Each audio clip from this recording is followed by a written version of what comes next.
Eusko ikaskuntza, jakitez.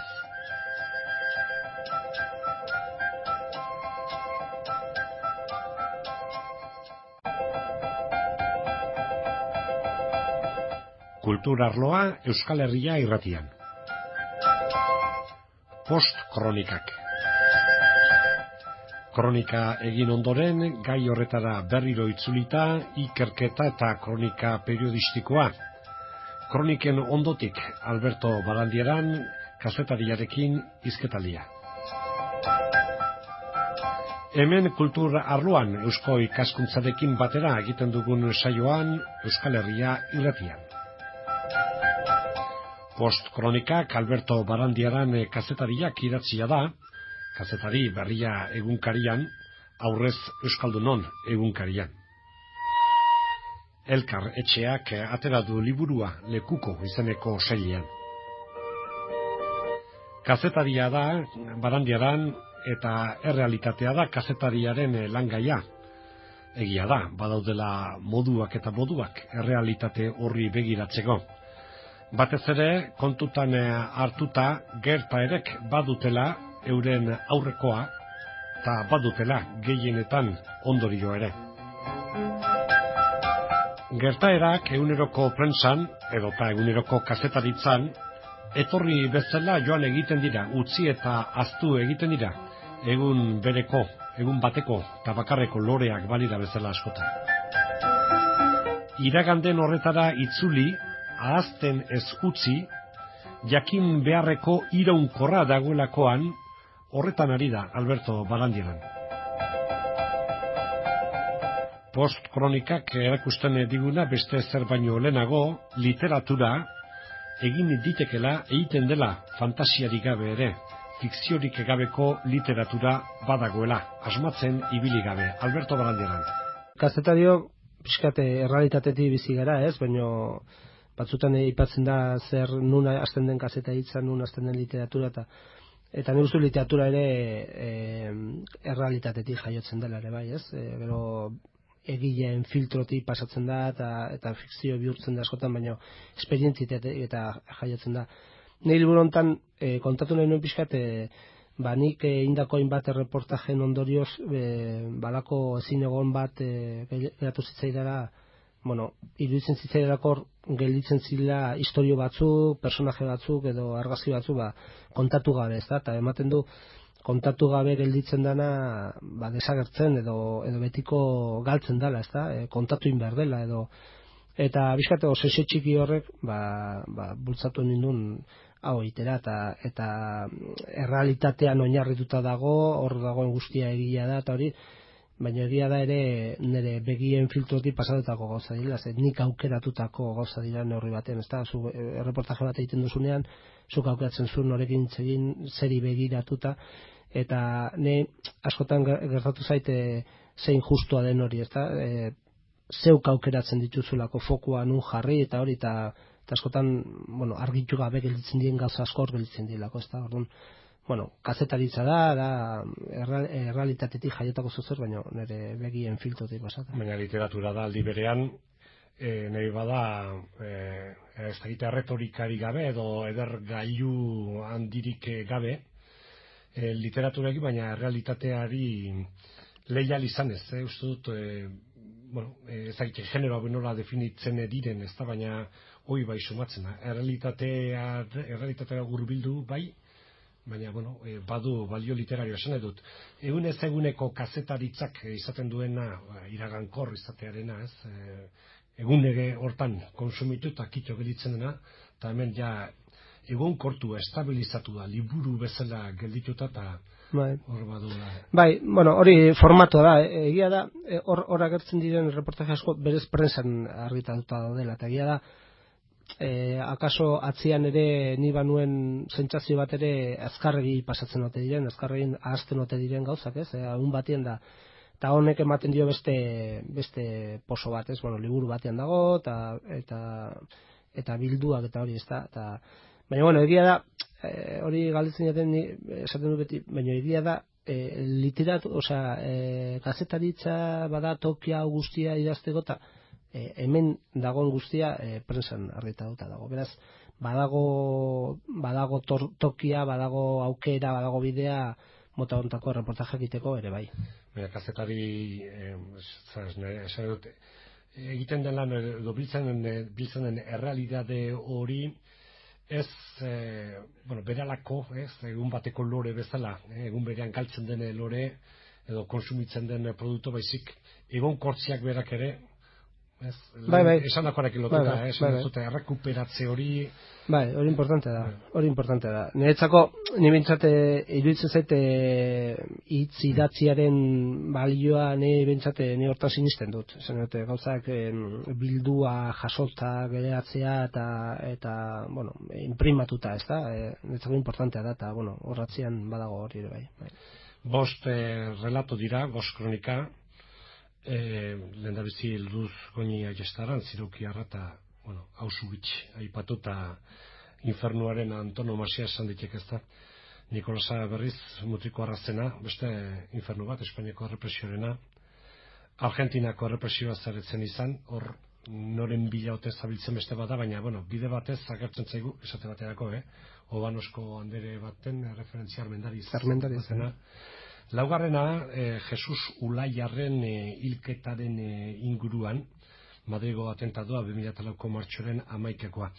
Guztietan agertzen dena noski sufrimendua, oinazea, agertzen dena errurik gabekoen sufrimendua, zuzengabekeria pairatu dutenak, eta hoiek bihurtuta protagonista, hoien gaineko argibideak, eta haien perspektibara hurbiltze bat, ez testimonio bat nahirik. Bai, nik uste dut importantea dela, kasu honetan importantea zen hurbiltzea bai haien gana eta bai momentura, ez da, konturatu naiz asko interesatzen zaidala justo eriotza aurreko edo eriotzara eramaten duen bidea pixat argitzea zein den. Ez da, zer gertatzen den, beste norbait hiltzen duen momentu hortan edo zergatik iristen da momentu hori eta nik lupa hundia erabilduta alde hortatik. Interesatzen ziren kontatzea detaile hor gertatzen zera. Hurbildu jendearen gara eta hurbildu haien inguruko testigantzetara eta hori, ez da. Akaso gehiegi batzuentzako, akaso gehiegi hurbildu dute lupa, detaile gehiegi daudelako, niretzako importantea zen. Hori guztia ondo zehaztea, zer gertatzen den, eriotza aurreko momentutan edo bide hortan, ez? Nola egiten den eriotza aurreko azken urratxoiek, ez da? Eta hori da, hori dela. Bai, puntu horrek libro puntu, eta nik uste dute hor badagoela, esan dute gauzak izan ziren bezan gordin, hor aldez aurretik dauten informazio eta dagoen zuzengabekeria dena bilduta, baina zesanen genuke sufrimendu hori espektakulo bihurtu gabe, bere horretan hurbiltasun da distantzia joku hori, eta errespetozko tratamendu hori, ez da, eta hor, kazetari izatea da, erretoriketan ez erortzea, lehen hori jo nahi nuen. Bai, hori da, ne gustut hori ematen direla bintzat egunero kazeta batean lan egitea, ez? Saiatzea bintzat ez pintatzen askoz gehiago, berez dakan kolore, ez da? Hemen kolore gorria da nagusi nire oso, eta ez du beste kolore gehiago behar, ez du ez adjetibo askoz gehiago behar, hemen kontatu in behar da, orduan niretzako erronka importantea zen hori, ez? Historiak berak neu ere ez menderatzea, nik uste berez nahiko kolore badut eta nahiko gordintasun, nahiko interes eta nahiko pasio dakate nik gehiago jartzeko, eta bizkat hori izan da alegina. Aldi berean ere, rekuperazio bat, memoria egitea, lehenago ere, baina nik uste zuk beste ikestakit nondik hartu zenuen lehenengo referentzia, baina Luz Goñi andere honen ibilaren eta arrastoa eta jarraitu, nik ez dakit beste inork egin duen. Ez dut egin, hori senidek ere ez egiten hori. Hori atezen emakume hau konboi handi batean joan zen, 240 emakumeekin Parisetik Auschwitzera 1943an, eta hori zen resistentzian ibilitako emakume komunista gehienak, eta orduan gero itzuli zirenen artean oso gutxi itzuli ziren 40 bat, eta hor bazegoen idazle bat, Charlotte Delbo, lehenago antzerki lan batzuk eta Parisen egina zituen da. Bea pixkate hartu zuen ardura, bareekin joandako guztien olako biografiatxo bat egiteko, eta nik liburu horren berri izan nuen duela urte asko Baionan egin zelako olako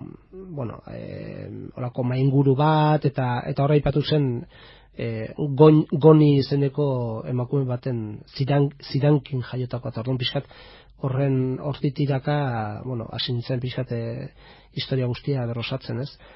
Nikolasa Agirrezabalaga mutrikuarraren ere bai, hori zegoen Gumersindo Lizarrako kaputxinoaren paperetan, baina senidek ere ez egiten. Ni iritsi zaizkidan Pablo Antonianaren bidez horko eskuizkribo eta bizkatasin nintzen dateatzen da. Azkenean dago alegin bat, obsesio txiki bat, bizkat kontatu duguna, ez?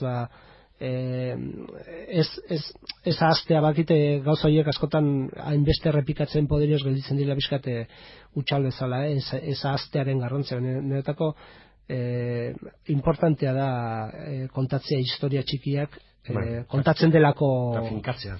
Beste batek esaten zu, literatura zerbaiteten baldin badu dela, bakandu, baina hemen iten da, baita ere finkatuz, ez dakit, lausotasun horretatik eta argitu izan den neurrien, baina hortxe jarri, eta berez drama horiek, bere izkera periodistikorekin kontatuta, baina benetan handiak dira.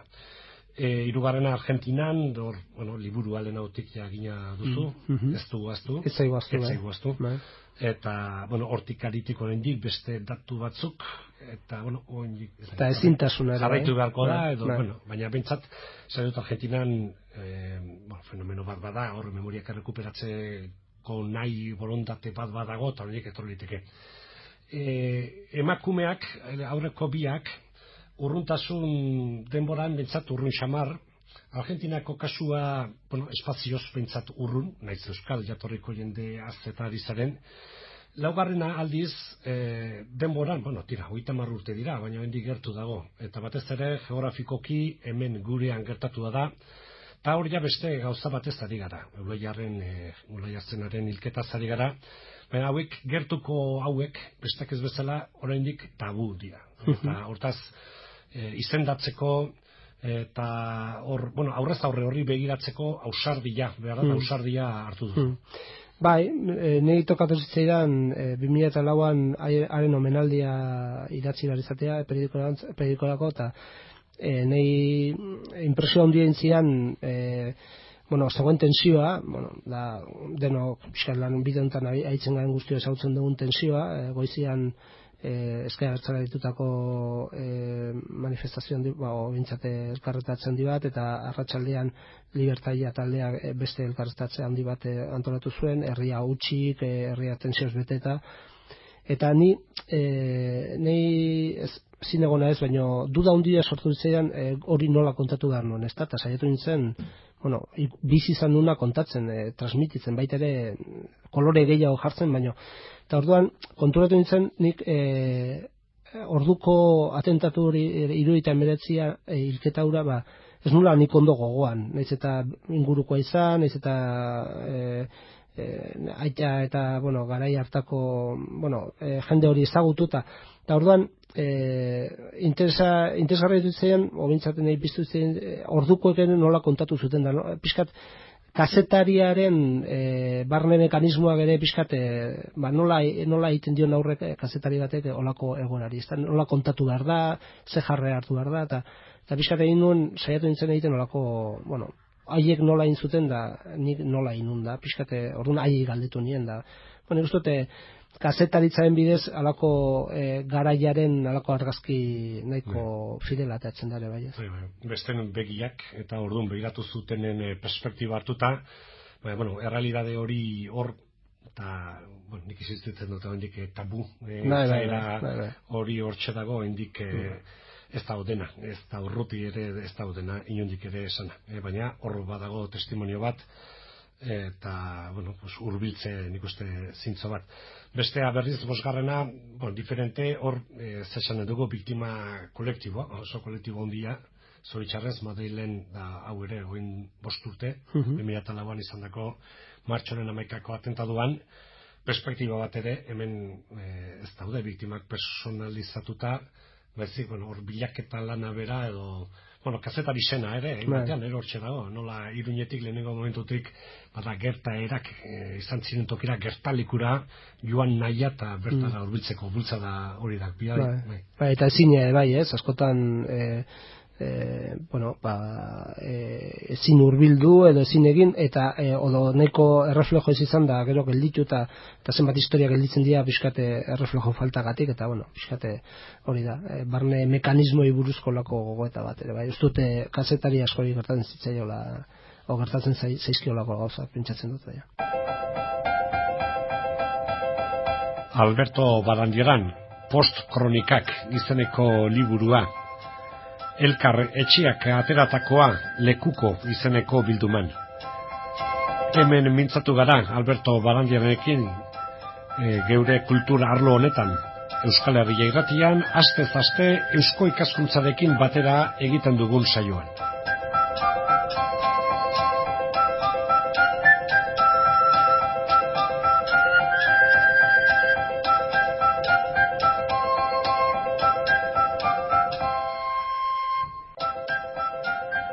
Eusko ikaskuntza, jakitez.